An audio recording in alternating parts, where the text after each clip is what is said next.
Olá, bem-vindos a mais uma exploração aqui no nosso espaço. Hoje a gente vai mergulhar num território literário, assim, fascinante e às vezes um pouco esquecido, sabe? A produção judaica do século XIX, mas aquela escrita nas línguas dominantes da Europa, francês, inglês, alemão. Temos aqui uns trechos ótimos de uma coletânea que traz essas vozes pra gente. A nossa ideia hoje é tirar as ideias-chave, né? As percepções mais importantes desses textos. A gente quer entender como eles refletem, tipo, a jornada de aculturação judaica, os desafios de ser minoria nas grandes culturas europeias e como esses temas, olha, surpreendentemente ainda conversam com a gente hoje. Então vamos lá, vamos abrir essa caixa para começar um panorama rápido, né?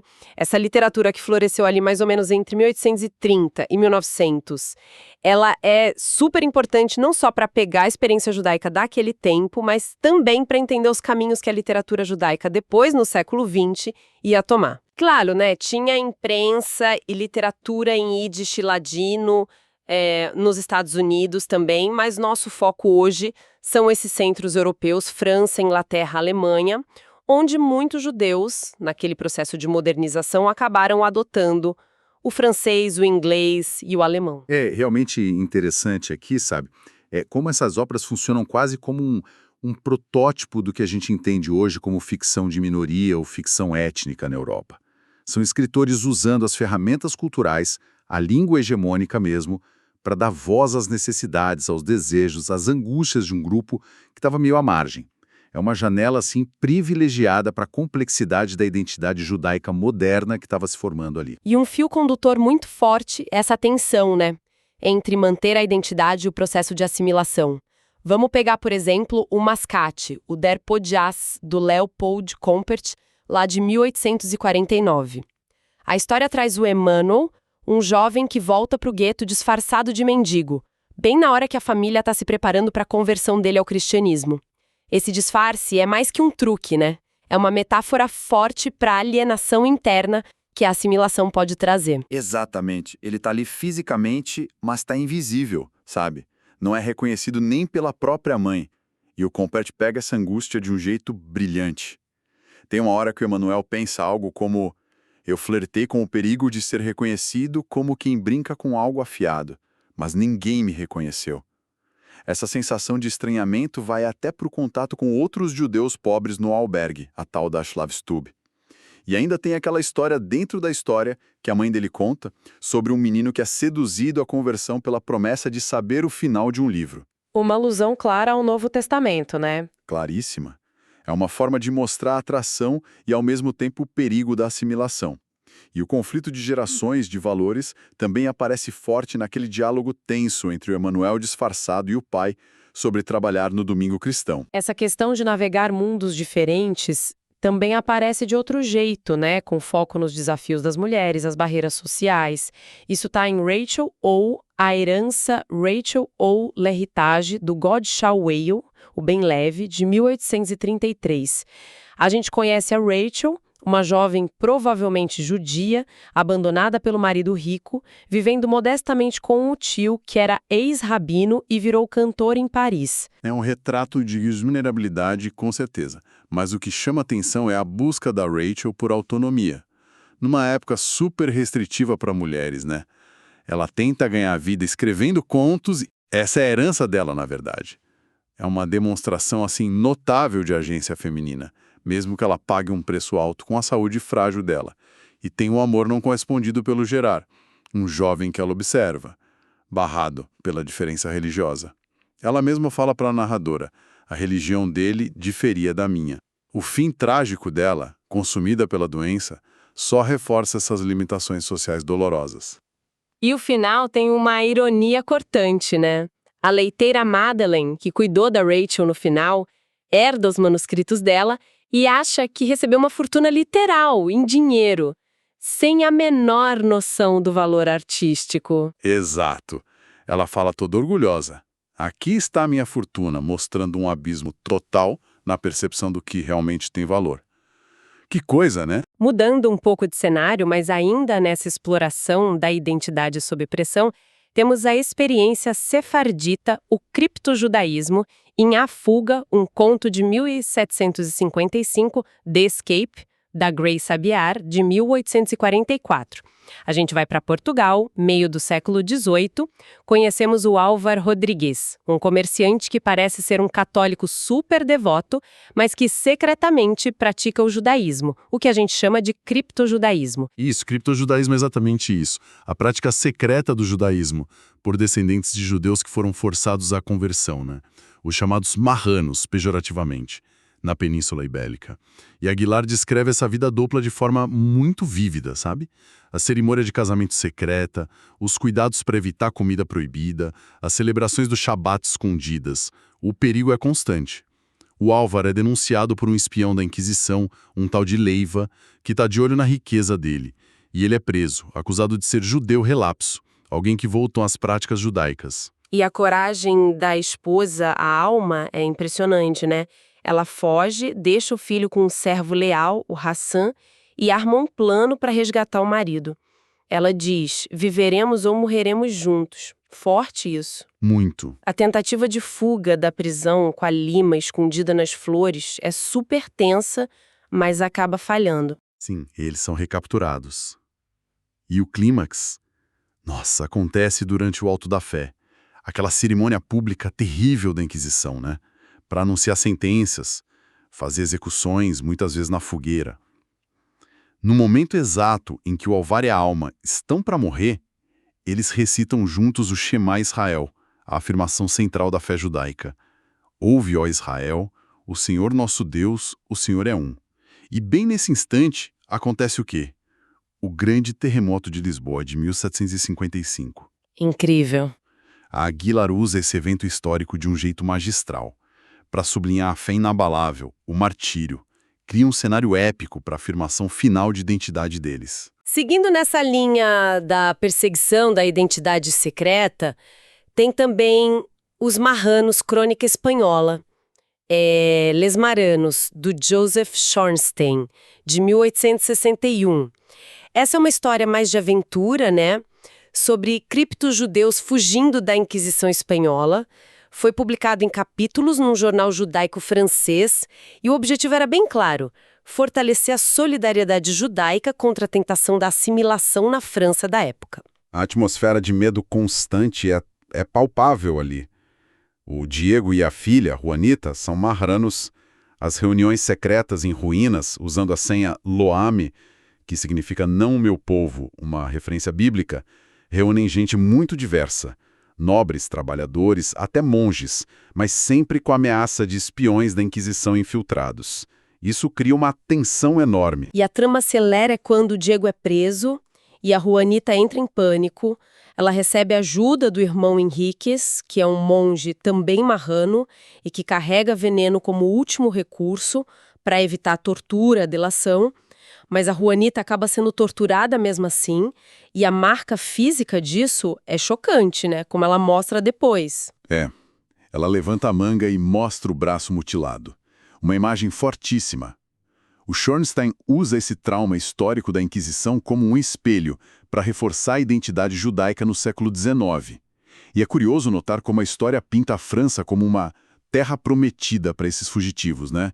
Ignorando as próprias perseguições históricas a judeus na França. Verdade. Mas isso servia uma narrativa de progressão, que via na emancipação francesa um modelo. Era importante para os judeus franceses daquele período. Com Israel Zengel. Em Anglicization, de 1902, a gente conhece o S. Cohn. Ele era um judeu respeitado numa cidade pequena, mas se sente totalmente deslocado na comunidade judaica mais assimilada de Londres. E o conflito principal é com o filho, o Simon. O estopim é a vontade do Simon de se alistar no exército britânico, provavelmente para lutar na Guerra dos Boers, né? Isso choca o pai, que é super tradicional. O bate-boca entre eles é direto e muito revelador. O pai diz algo como: tão certo quanto hoje é o Santo Shabat, e você seria espetado na sua própria baioneta como um porco teimoso. Pesado. Pesadíssimo. E o Simon retruca: você não sempre disse que somos ingleses? Isso resume o dilema todo, né? E o Zengel não romantiza essa anglicização, de jeito nenhum. Ele examina isso criticamente. A tensão é clara. Patriotismo, assimilação versus identidade, prática religiosa judaica. O Shabat, a comida kasher, contra a carne trifa não kasher que o Simon teria que comer no exército. A experiência da senhora Khan na Catedral de St. Paul, comparando com a sinagoga, também mostra esse estranhamento cultural. E o relacionamento do Simon com a Lucy, que é a cristã, e a discussão dele com o pai dela sobre o sentimento anti-Ellen, né? O preconceito contra imigrantes na Inglaterra da época. Tudo isso marca o afastamento do Simon das raízes dele. E o Zhang Yu aprofunda essa exploração do estado transicional em outro conto, que tem justamente esse título, de 1899. A família Pazer se muda para Londres, buscando subir na vida, arranjar bons casamentos para 6 filhas. O pai Daniel, que era penhorista, se sente um estranho nesse novo ambiente. Ele é apegado às tradições, usa o solidel, né, o kippá em casa, faz citações em hebraico que a família já nem entende direito. Concordo. E a personagem central aqui é a Florence, a filha mais nova, apelidada de Snapchat. Ela é mais quieta, observadora e tem uma empatia pelo pai que contrasta com as irmãs que estão mais focadas naquela busca sem fim pelo jovem homem. Aquele pretendente ideal que nunca parece se concretizar de verdade, sabe? Cria uma atmosfera de ansiedade ali. O ponto de virada vem depois que a mãe morre. A Schnapsi, já com 24 anos, decide se casar com o Alfred, que é cristão. A reação da família é de horror. Vem como uma tragédia mesmo. Mas o Daniel, o pai, surpreende todo mundo. Ele finge que aceita para poupar a filha da rejeição total. É um retrato muito doloroso dessa condição transicional. No diálogo com o pai, a Schnapsi meio que justifica a escolha dela, lamentando o esvaziamento do judaísmo que ela vive. Ela diz algo como: o que é o Shabat aqui? Uma zombaria? Para quê? Para as nossas sinagogas vazias, é forte. Ela passa a ver no cristianismo do Alfred um ideal de autossacrifício que parece faltar na experiência religiosa superficial que ela tem. E o sofrimento silencioso do Daniel durante a cerimônia na igreja é quase palpável. Sim. O final é ambíguo. O medo da Schnapsi no dia seguinte, mas também o amor reafirmado do pai. O Zhang mergulha fundo nesse mal-estar espiritual do judeu moderno, sabe? Preso entre mundos. Para completar nosso panorama, vamos voltar para o Ben Levi, o God Shaw's Weil, com 2 histórias que trazem crítica social e um olhar para dentro da comunidade judaica na França. Primeiro, o decreto de 17 de março, Le Décret du 17 mars, de 1841. Fala sobre o impacto de um decreto do Napoleão, de 1808, que foi bem duro para os judeus. Sim, esse decreto impôs restrições econômicas e, o ponto crucial, forçou os judeus ao serviço militar, sem deixar que pagassem por um substituto, um direito que outros cidadãos tinham na época. E ainda por cima, suspendeu temporariamente as dívidas que não-judeus tinham com os judeus, o que abriu margem para muito calote, né? E o Weil mostra as consequências devastadoras disso na família Blum. O filho, David, é convocado, perde a noiva, o pai, Mordecai, é arruinado pelos devedores, vai preso, morre, a mãe, Rebecca, enlouquece e também morre. Uma tragédia completa. E a vida do David fica marcada por esse trauma. Mesmo sendo bravo na guerra, ele recusa uma promoção. Ele diz para o general que lutou pelos colegas, não pelo seu imperador, que arruinou minha família. Que força, né? Muita. Décadas depois, ele volta para Paris, um veterano esquecido, bem na hora da cerimônia pomposa da volta dos restos mortais do Napoleão. A cena final dele rezando o Kadish, a oração judaica pelos mortos, e desfalecendo no Arco do Triunfo, enquanto o cortejo do Napoleão passa. É carregada de ironia, de dor. Totalmente. Questiona essa possibilidade de reconciliar o patriotismo com a memória do trauma causado pelo próprio Estado, muito forte. E para finalizar com o Ben Levi, uma história com um tom bem diferente. Os peixes e as migalhas de pão. Le Poisson et les miettes de pain, de 1846. Aqui o tom é mais leve, quase uma alegoria, sabe? Com uma mensagem reformista bem clara. O narrador está pescando no Sena com um amigo Gustave, um judeu parisiense assimilado, bem cético, e eles veem outros judeus praticando tashlish. Ah, o Tajlis, aquele costume, perto do Ano Novo Judaico, de ir num rio, num lago, e jogar migalhas de pão, né? simbolizando jogar fora os pecados do ano. E o Gustave, no começo, tira sarro do ritual. Isso mesmo. Chama de superstição. Mas aí o narrador explica a origem bíblica, cita o profeta Miqueias, mas o centro da história é um sonho, ou um devaneio, do Gustave. Os peixes comem as migalhas e literalmente absorvem os pecados humanos, preguiça, avareza, vaidade. Uma carpa velha alerta sobre o perigo dessa dieta, mas o esturjão cínico diz que não faz mal, que eles devolvem os vícios para os humanos quando forem pescados e comidos. Só que aí o ceticismo do Gustave começa a balançar. E aqui vem a virada interessante. Ele fica comovido quando vê uma viúva e o filho pequeno fazendo tashlish com uma sinceridade, uma fé genuína. A cena toca ele, e ele admite. Sim, existe na raiz de todo o costume religioso algo sagrado que só toca o coração quando se pode compreendê-lo. Bonito isso. Essa história, que saiu num jornal ligado ao movimento reformista judaico na França, é um ótimo exemplo dos debates da época, né?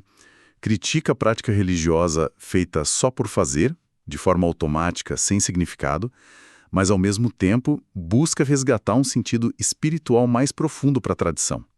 É a busca por um judaísmo que conseguisse dialogar com a modernidade, mas mantendo sua essência. Então, depois desse percurso todo, o que a gente pode levar com a gente? Vimos um pouquinho da riqueza, da diversidade dessa escrita judaica do século XIX em francês, inglês, alemão. São histórias que falam de assimilação, de tradição, de perseguição, da busca por identidade, de conflitos entre gerações e da experiência complexa de ser uma minoria. E se a gente conectar isso a um quadro maior, a relevância é inegável, né? Esses escritores foram pioneiros em usar as línguas majoritárias para articular uma perspectiva minoritária. Eles meio que anteciparam questões que seriam centrais para escritores pós-coloniais de outras diásporas bem mais tarde. As lutas que eles mostraram como equilibrar a herança e modernidade, como navegar o preconceito, como encontrar uma voz própria, especialmente para as mulheres, continuam muito atuais, né? Fica, então, uma provocação para nossa reflexão. Se esses escritores, lá atrás, há mais de 150 anos, encontraram maneiras, através da literatura, de expressar uma identidade minoritária dentro de culturas hegemônicas tão fortes, que estratégias hoje podem ser mais eficazes ou talvez mais desafiadoras para vozes parecidas que buscam ser ouvidas no nosso mundo, um mundo tão cheio de mídia, tão complexo. E com essa questão aí para a gente pensar, encerramos nossa análise de hoje. Obrigada pela companhia e até a próxima.